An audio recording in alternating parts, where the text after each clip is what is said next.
La siguiente ecuación diferencial, queremos resolverla por el factor integrante. Recordemos que para poder resolverla por el factor integrante, nosotros debemos procurar que nuestra ecuación diferencial esté dada en su forma estándar. Pero ¿cuál es la forma estándar? Bueno, la forma estándar tiene la siguiente estructura. Aquí la voy a escribir.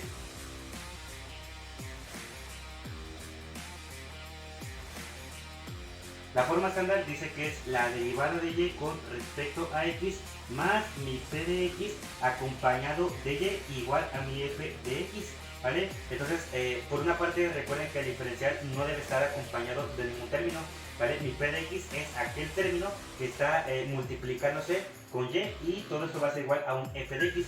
Si se dan cuenta, para este caso, la ecuación diferencial que a nosotros ya nos están dando, podemos notar o podemos intuir de aquí que mi p de x pues va a ser igual a mi secante de x. Para este caso mi f de x pues va a ser igual a ¿quién? A mi coseno de x. Y casualmente pues ya está dada en su forma estándar. Entonces si ya está dada en su forma estándar y ya sabemos que p de x es igual a secante de x y que mi f de x es igual a coseno de x, pues ya podríamos encontrar el factor integrante, ¿vale? Recuerden que para encontrar el factor integrante se va a encontrar de la siguiente forma. Voy a escribir aquí factor integrante.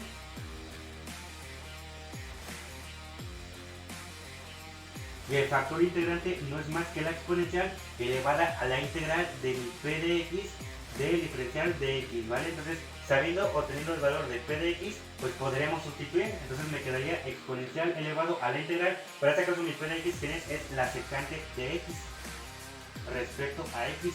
Y esto va a ser igual a la exponencial, ¿vale? Si se dan cuenta, aquí la integral de secante de x no es más que logaritmo natural del valor absoluto de secante de x más mi tangente de x, ¿vale? Pero logaritmo y exponencial se podrían anular y de esta forma tendríamos entonces que es secante de x más mi tangente de x. Muy bien, entonces ya tenemos tres elementos que nos van a ser muy útiles. Por una parte p de x, f de x y mi factor integrante. Entonces los voy a copiar de esta parte para que no nos perdamos de vista. Mi p de x va a ser igual a la secante de x. Mi f de x va a ser igual al coseno de x. Y mi factor integrante, ¿vale? Pues ya lo tenemos, aquí lo voy a escribir. Va a ser igual a la secante de x más mi tangente de x. Muy bien, entonces esto lo vamos a borrar porque prácticamente ya no nos va a servir. Recuerden que si les está gustando estos videos de matemáticas, no olviden suscribirse a Aprender para Construir. Muy bien, pues una vez teniendo esos tres elementos, vamos a considerar lo siguiente. Tendríamos entonces la derivada de y con respecto a x, ¿vale? De mi factor integrante multiplicado por y, pues va a ser igual a ese factor integrante multiplicado por mi f de x, ¿vale? Entonces tendríamos entonces que derivada de y con respecto a x de mi factor integrante. Para este caso mi factor integrante, ¿quién es? Mi factor integrante es secante de x más tangente de x, pero se está multiplicando por y. Eso lo podemos ver de la siguiente forma. Sería y por secante de x más mi tangente de x, ¿vale? Y esto va a ser igual, nuevamente escribimos el factor integrante, pero ahora multiplicado por el coseno de x. Entonces lo voy a escribir de la siguiente forma. Nos quedaría aquí igual a secante de x más tangente de x multiplicado por el coseno de x. Bueno chicos, voy a borrar esto porque esto prácticamente ya nos va a servir. Y ahora fíjense, tendríamos lo siguiente. Necesitamos quitar o tumbar más bien este diferencial. Entonces, ¿cómo lo tumbamos? Aplicando la operación inversa, que es la integral. Entonces tendríamos que y multiplicada por la secante de x más la tangente de x, pues va a ser igual a ¿quién?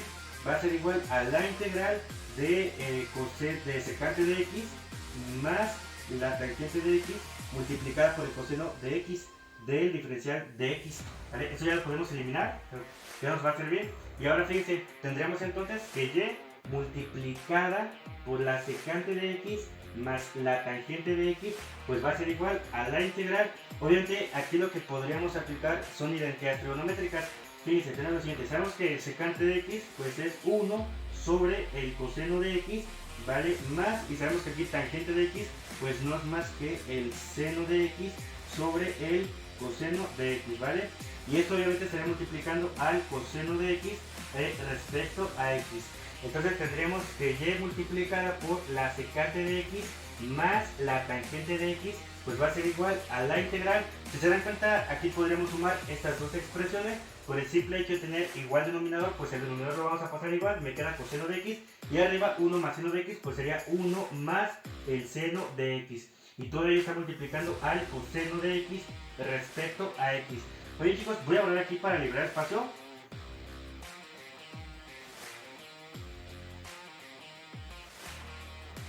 Y ahora fíjense, nos quedará lo siguiente, que y por la secante de x más la tangente de x, pues va a ser igual a la integral. Si se dan cuenta, tenemos coseno arriba y coseno abajo, se podría eliminar y entonces nos quedaría 1 más el seno de x respecto a x. Voy a borrar esto.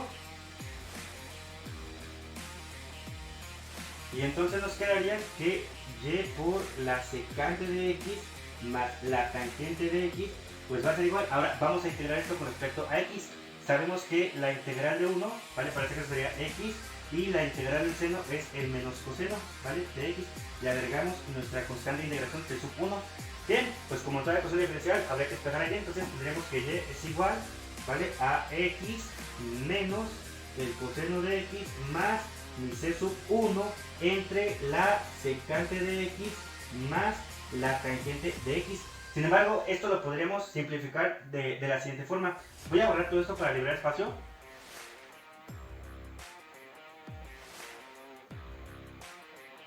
Y entonces, fíjense, tendremos lo siguiente. ¿Cuántos términos tenemos en la parte de arriba? Tenemos 1, tenemos 2 y tenemos 3 términos. Pues cada uno de esos 3 términos se va a dividir sobre la secante de x más tangente de x. De tal manera que y pues va a ser igual. Comencemos con el primero. Tendremos entonces x entre la secante de x más la tangente de x. Notamos que viene un signo de menos, lo escribimos y tenemos menos el coseno de x partido dividido sobre secante de x más la tangente de x. Y el último, que es el c sub 1. Entonces c sub 1 sobre la secante de x más la tangente de x. Bien, vamos a borrar esto. Y prácticamente ese sería mi resultado, chicos, ¿vale? Si quieren más dudas de matemáticas como estos, no olviden suscribirse a Aprender para Construir. Mi nombre es Pablo y nos vemos para la próxima. ¡Chao!